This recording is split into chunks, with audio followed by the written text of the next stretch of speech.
دلم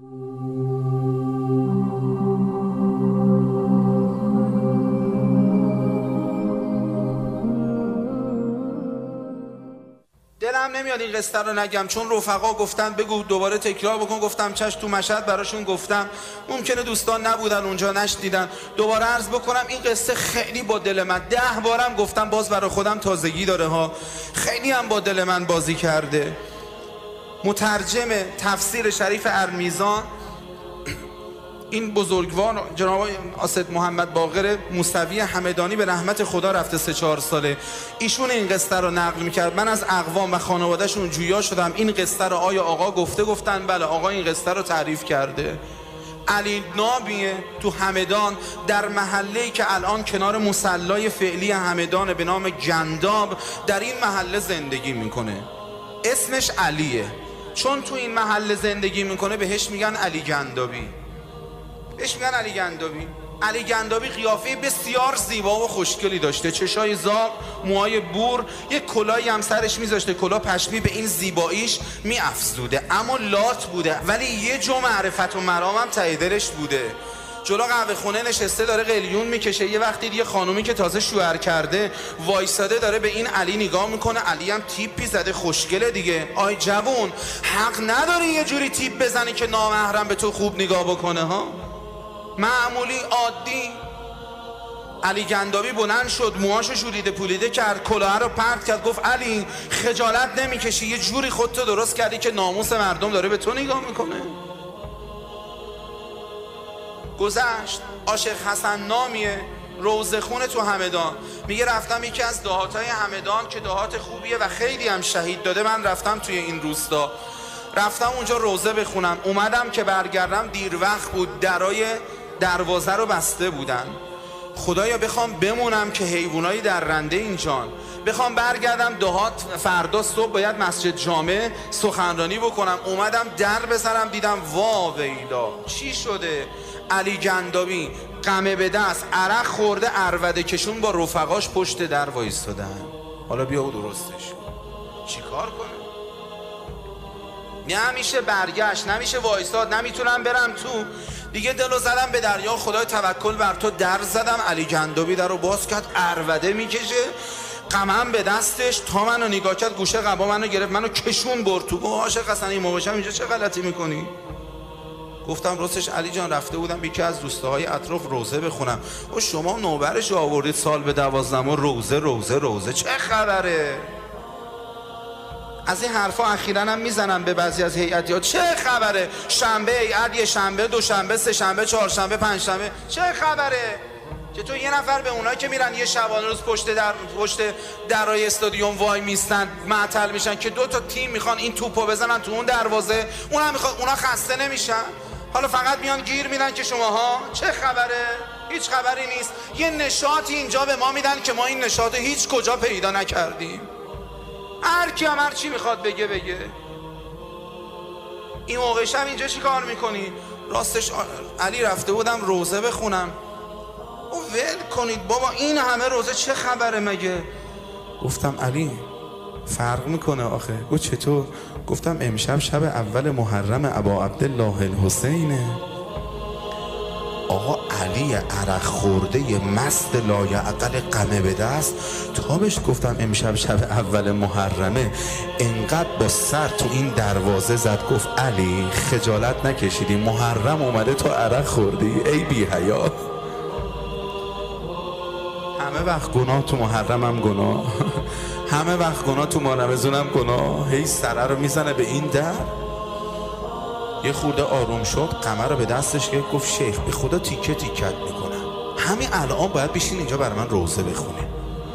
گفتم علی پدرت خوب، مادرت خوب، روزه مستمع میخواد، منبر میخواد، چایی میخواد، بسا همینجور که نمیشه. گفت این حرفا نیست، تیکه تیکت میکنم، هر بلایی هم میخواد سرم بیاد، باید بشینی الان برای من روزه بخونی.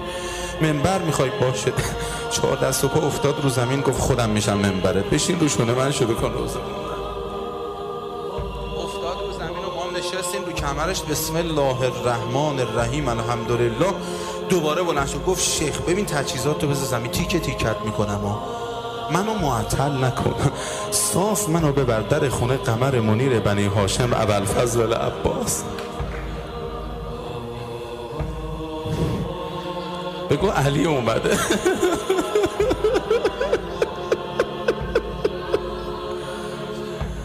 نشستم رو کمرش، شروع کردم بدون مقدمه: ای اهل حرم، میر و علمدار نیامد، سقای حسین. چقدر به من میگی گرفتارم، چقدر به من میگی حاجت دارم، مشکل. بسم الله، امشب دیگه شب ابوالفضل شد یا علی. سقای حسین. یه وقت دیدم دارم بالا پایین میرم، نگاه کردم دیدم علی گندابی عرق خورده مست داره به پهنای صورت اشک میریزه، گریه میکنه. چیکار میکنه نام ابوالفضل با این دلا؟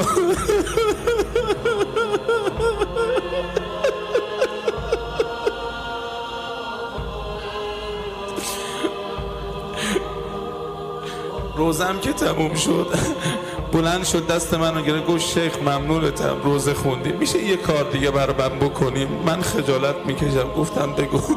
گفت میشه رو تو بکنی سمت نجف امیرالمؤمنین، به آقا بگی آقا علی قول میده دیگه لب به عرق نزنه، قول میدم.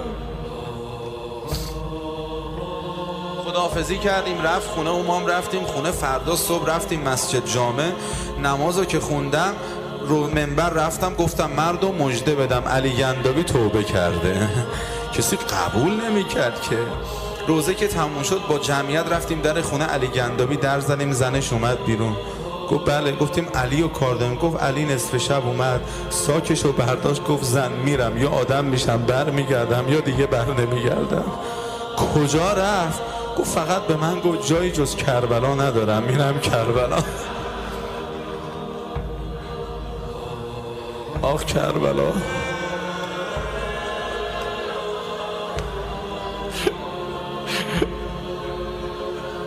میشنویم بعضیا دارن میرن کربلا جگرامون کباب میشه.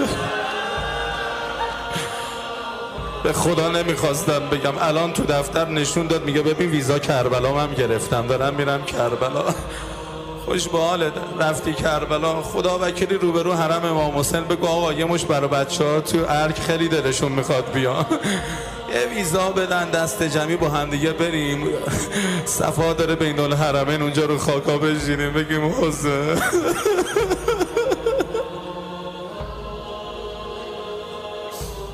مدتی علی گندابی اومد کربلا، مقیم کربلا شد. خوب که زنگار از دلش زدوده شد بلند شد اومد نجف. میرزای شیرازی تو نجف داره نماز میخونه، علی گندابی صف عقب بود، بعد کم کم اومد جلو تا ملازم میرزا شد، کنار میرزا. هر وقت میرزا وارد حرم میشد میدید علی نیست، صبر میکرد تا علی بیاد. یه روز دارن نماز میخونن، خبر دادن میرزا فلان عالم تو نجف مرده. گفت باشه، قبری همینجا زیر پای زائرین امیرالمؤمنین بکنید، بین الصلاتین هم بیارید، من نمازشو میخونم، نه بعد از نماز هم دفنش میکنیم. نماز اولو خوندن، گفتن میرزا قبر آماده شده اما اون عالم دوباره زنده شده، قلبش شروع کرده به کار کردن. میرزا گفت رو قبر رو نپوشونید، یه حکمتی تو این قصه هست باید باشه. نماز دومو که خوندن السلام علیکم و رحمت الله و برکاته، گفتن میرزا چی شده؟ علی گندابی سر از سجده بلند میکنه. اومدن تکونش دادن علی، دیدن علی افتاده مرده از دنیا رفته. بعد میرزا لبخند زد گفت میدونید علی تو سجده آخر نمازش چی گفت؟ امیرالمؤمنین و واسطه قرار داد، خدا رو قسم داد به آبروی علی، گفت خدایا زیر پای زائرین امیرالمؤمنین یه قبر خالیه، من برم اونجا. ببینید گریه بر ابوالفضل آدمو به کجا میرسه.